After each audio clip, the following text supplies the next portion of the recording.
Places to visit in Korea. Have you been to Korea? If yes, where in Korea have you been? If you have not been there yet, would you like to visit? And if you have been there, do you think you really got a good look at Korea? Since you are learning Korean, it is a must that you visit Korea at some point. Then, where in Korea would you like to visit? Or, where would be a good place to visit? You might not have any idea, but it is important to make sure that you truly see and feel the real Korea during your visit. I'm sure that the recommended places to visit in Korea would vary per person. They especially would vary based on one's age and interest. Older people might be more interested in historical sites and traditional things, while younger people might be more interested in shopping and fun activities. In this video, you will be introduced to 7 locations that people in their teens might find more interesting. The first place to recommend is Gyeongbokgung in Seoul. This is a palace from the olden days, and some might find it not that interesting. But since it is a place where kings lived 500 to 600 years ago, one should try to imagine the lives of many kings who used to live here. The place is also known for having the style of the Joseon era, where people were sensitive about the feng shui in geography, where the mountain, the lake, and walking paths are wonderfully laid out. As one of the most popular places to visit by foreigners and Koreans alike, it is located at the center of Seoul, and the entrance fee is equivalent to only about $3, and there are lots of special cultural and historical events both inside and outside the gates of Gyeongbokgung.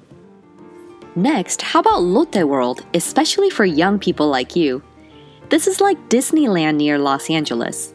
This amusement park is much smaller than Disneyland, but despite the size, the various rides and the atmosphere has a cute charm to it, like many of Korea's sightseeing places have.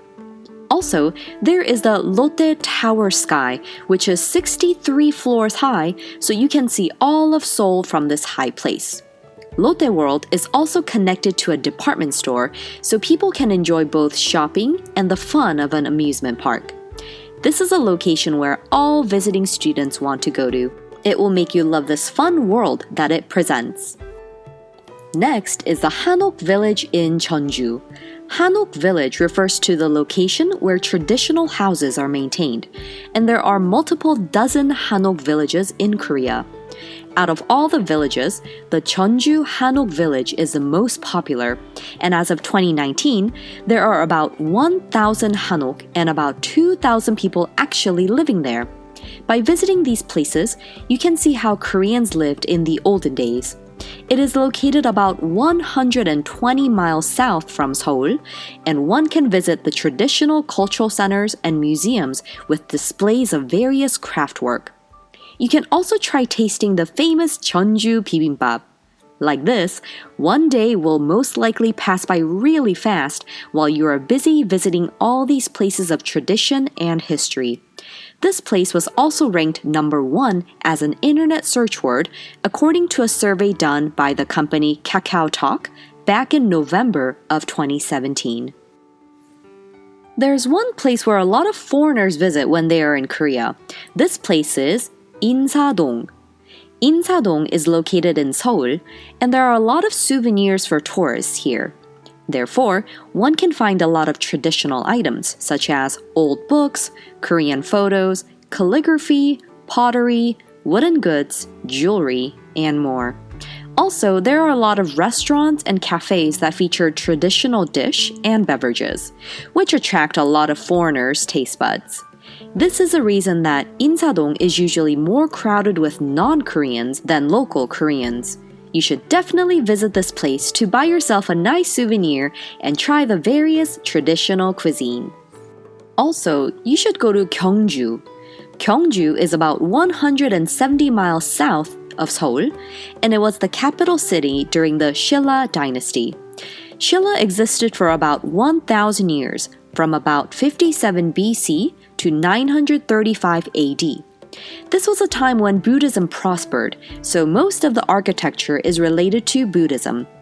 One of the more well-known structures is Cheomseongdae, an astronomical observatory, which is the oldest surviving astronomical observatory in Asia.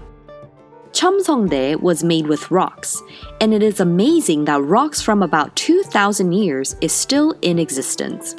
This structure was designated as one of Korea's national treasures.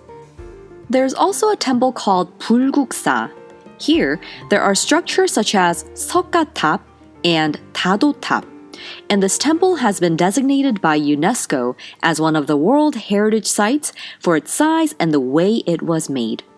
Near Bulguksa, there's a grotto called Seokguram, and this was made with rocks. This was also designated as a UNESCO World Heritage for its high value in architecture, repair, geometry, religion, and artistry. Inside, there's a large statue of Buddha of about 3.4 meters tall. This is called Seokga Yore Chasang, and is called a rare masterpiece full of vigor that was sculpted out of white granite stone. There's so much to see in Gyeongju that you should stay there for at least 2 days in order to truly see all the traditional places and the historical sites.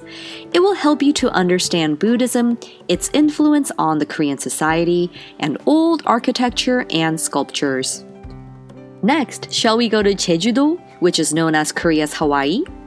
Jeju-do is Korea's biggest island, and it is located by the southern end of the Korean peninsula.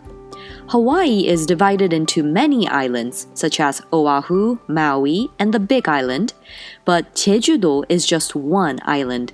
The size is about 1/6 of Hawaii's Big Island. So if you compare Jeju-do to Hawaii, Jeju-do is quite small. The reason that Jeju-do is called Korea's Hawaii is that the weather is warm all year round like Hawaii is, and it is a popular honeymoon destination. Why do you think so many people go to Jeju-do for their honeymoon?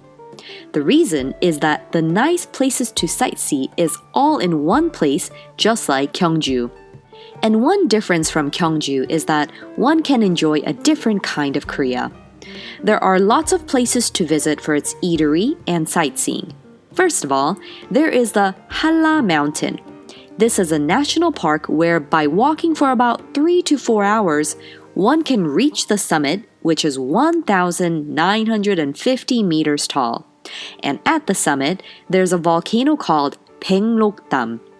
The path to the summit is beautiful and far from boring, which makes it perfect for newlyweds to enjoy a nice walk.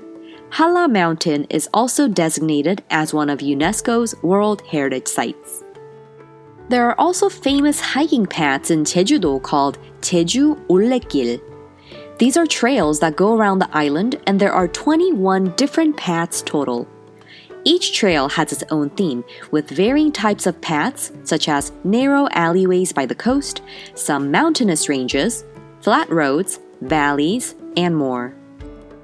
One can also see some famous caves such as Manjanggul and Sangyonggul, and catch the famous sunrise from a place called Seongsan. So this place is called Seongsan Ilchulbong. Because Jeju-do is an island, it also has popular beaches where you can enjoy the sand and the ocean waters, just like in Hawaii. It would vary per person, but in about 2 to 3 days, anyone should be able to have a great time in Jeju, enjoying various parts of the island that is a combination of nature and man-created beauty. One last place that will be introduced is a place that only exists in Korea. No one can see such a place anywhere else, and the place might actually become non-existent soon. Rather, it is a place that should be gone soon. Where do you think it is? I'm referring to the Demilitarized Zone, more often referred to as the DMZ. As of 2019, Korea is the only country in the world where the North and the South are divided. North and South Korea exist with differing ideologies, and this DMZ marks the division of the two. Just as the term says, this is a location where North and South are maintaining its sides without bearing arms. This place received spotlight when in 2019, the US President Trump and North Korea's Chairman Kim Jong-un met during the US and North Korean summit.